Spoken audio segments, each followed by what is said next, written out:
KoKo Language Learning, Listening, and Shadowing podcast. Welcome to the Deep Dive. I'm Jacob. And I'm Allie. It's great to be here. Great to be here with you, too. So today, we're diving into something really heartfelt, I think. Yeah, definitely. It's something we can all relate to. The world of old friends. You know, those connections from way back. And how we sometimes find our way back to them. Exactly. The whole journey of reconnecting. Okay, so in this deep dive, what can you expect? Well, you'll get a much better feel for why these old friendships matter so much. Mm-hmm. And how they really do shape who we become. We'll share some really touching stories, real-life examples of people finding each other again. Yeah, those are amazing. And we'll look at, practical ways people actually do that finding. How do you track down someone you've lost touch with? Right. And also how these friendships, once you reconnect, how they change and grow over time. It's really all about understanding that complex picture of friendship in our lives. That unique tapestry, you could say. Nice word for it, yeah. So, okay, let's get into it. Why do these connections, these old friendships, have such a hold on us? Is it just like looking back fondly? Or is there something more going on? What makes you want to find that person again? Well, it's fascinating, isn't it? The sheer emotional punch these connections have. We've seen so many stories, people saying finding an old best friend was their greatest love story. Wow, really? Not even a romantic partner? Nope. A best friend they reconnected with after 10, 12 years. That's incredible. And you see the videos, just pure joy, tears. It's like finding a missing piece of themselves. There's this sense of completion. It really shows how deeply these bonds can resonate. Resonate. Can you unpack that word a bit? Sure. When something resonates, it just means it feels really meaningful, like it connects deeply with your own feelings or experiences. It sort of echoes inside you. Okay, got it. That makes a lot of sense. Yeah. It's like they hold a key to a part of who we were. Exactly. So it's not just remembering, it's reconnecting with that past self. Right. Through them. Precisely. They're like a living link to our younger years. They sort of validate who we were back then. Yeah. And that helps us understand who we are now. It connects the dots in our own story. And the information we looked at backs this up, right? Yeah. Friendships from childhood, high school, college, they're foundational. Totally foundational. Think about it. When you were a kid, making friends often felt, easier. Yeah, it just kind of happened. Right. Through your parents' friends, kids on the block, school teams, whatever. That ease, maybe we long for that simplicity later on, especially when making friends as an adult can feel, trickier, a bit like uncharted territory sometimes. Definitely. And sometimes these reunions just pop up out of nowhere, like completely unexpected. Oh, absolutely. Almost like something out of a movie. Yeah. There was this one story. Someone ordered food delivery, DoorDash, I think it was. Okay. And the delivery person is their best friend from third grade, someone they hadn't seen in 12 years. No way. That's wild. Isn't it? It just shows how even in our everyday routines, these amazing reconnections can happen. So these aren't just like fleeting moments then. They really show how strong those original bonds were. Yeah. Even after all that time apart, you can pick up and it feels like yesterday. That no time has passed feeling, it's a real testament to how enduring these connections can be. Okay, those stories are amazing. But the how? How do people actually find each other after so long? Right. It often seems impossible, doesn't it? Like that needle in a haystack. It really can feel that way. And the information we look through gives a lot of different strategies people use. Okay. But first, it's important to kind of manage expectations. How so? Well, not every search ends with becoming best friends again.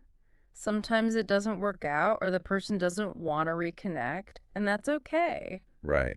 Sometimes it's just about satisfying that curiosity or making the effort. Exactly. Or maybe trying to rekindle something, even if it's just a brief hello. Rekindle.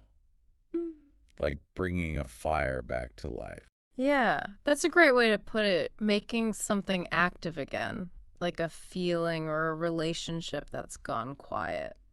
Stirring those embers. Gotcha. So, what are the main methods people use for this detective work? Well, the obvious starting point nowadays is social media, of course. Sure, makes sense. People use TikTok, believe it or not, posting videos like, "Help me find my childhood friend from Michigan." Huh. Direct approach. Very direct. And Facebook groups are huge for this, groups for your old high school, college, even workplaces or neighborhoods, tapping into that shared history. Right, leveraging the network. Exactly.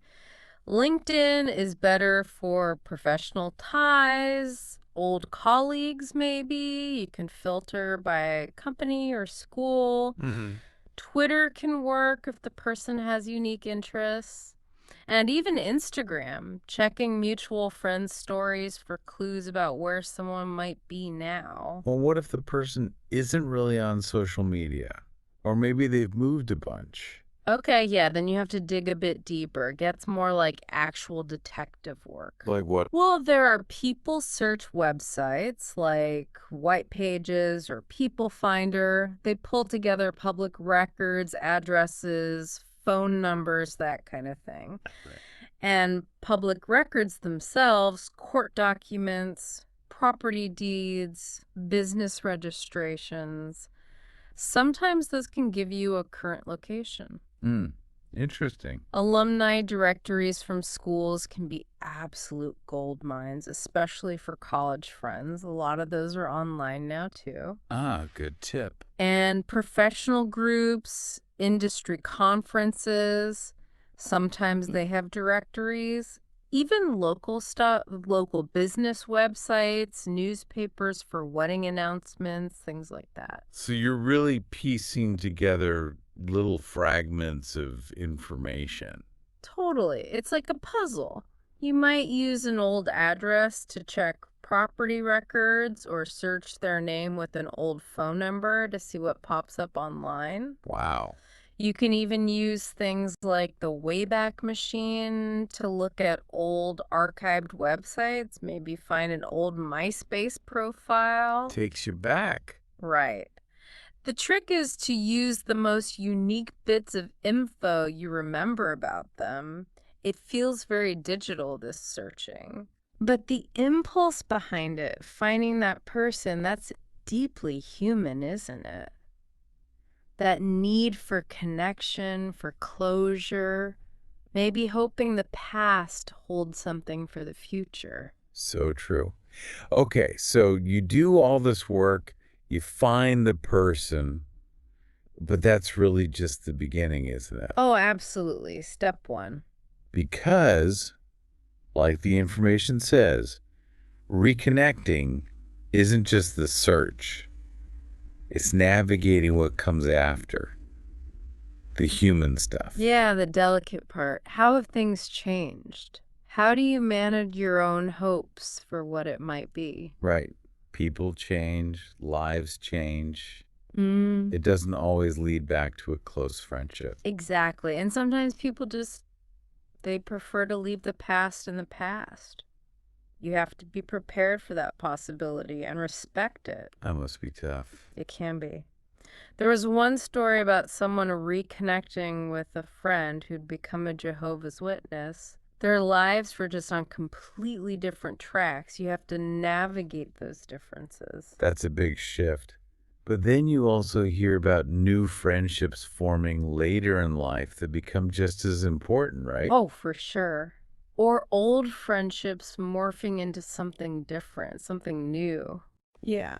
There was a lovely story about two young moms meeting at a swimming pool, total strangers. Okay. They became friends, and that friendship lasted 20 years. It went from daily walks when the kids were little, all the way through sharing college memories, even though they didn't know each other back in college. Wow, so they built a shared history later. Exactly. It shows how friendships keep evolving, they adapt. And it sounds like humor plays a pretty big role in keeping these connections going, both old and new. Definitely. Humor is huge. It's like a social lubricant, you know? Yeah. It helps ease tension, build connection, even when you're dealing with tough stuff. We saw examples where people use jokes to cope with hard times, or deal with feeling awkward, or even handle things like bullying. So laughter makes the bond stronger. It really seems to. Yeah. It helps you weather the storms together. And friendship is also about being there for each other, even when it's hard, offering that support. Absolutely critical. The materials showed friends really carrying each other through tough emotional times, facing fears together. Even standing up for each other. There was this great line from one account, someone just declaring, "Don't mess with my friends." Ooh, powerful, fierce loyalty. Yeah, real growth in standing up for things. But support isn't always loud, right? Sometimes it's just being there quietly. Or knowing when to give someone space. Exactly. Knowing you can't force help on someone, sometimes stepping back is the most supportive thing. So, when you look at all these different stories and situations, what really stands out to you about the staying power of friendship? I think it's the resilience. Resilience. Yeah. How these connections survive distance, big life changes, personal problems. The whole idea that it's never really too late to try and reconnect. That's hopeful. It really is. Whether it's that surprise reunion after 12 years or a friendship that quietly grows over 20 years, that human need for connection just keeps finding a way. It creates this amazing tapestry of our lives. Tapestry. Yeah. Explain that one. Oh, right. It's like thinking of your life or your relationships as a big piece of cloth woven with lots of different threads, different people, different experiences. All together, they make a rich, detailed picture. Ah, I like that. A tapestry of friendships. Yeah. Okay, so wrapping this up, what's the takeaway for you, the listener?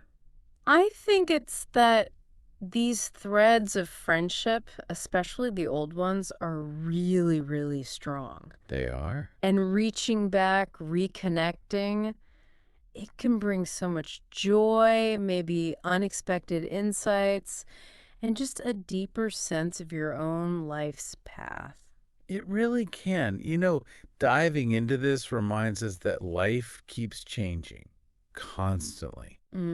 But the bonds we make, they can genuinely last. They surprise us, add new chapters, give deeper meaning. So here's a final thought to leave you with. Think about an old friend from your past. Is it possible that connection holds some kind of support or insight you could actually use right now? Maybe in an unexpected way?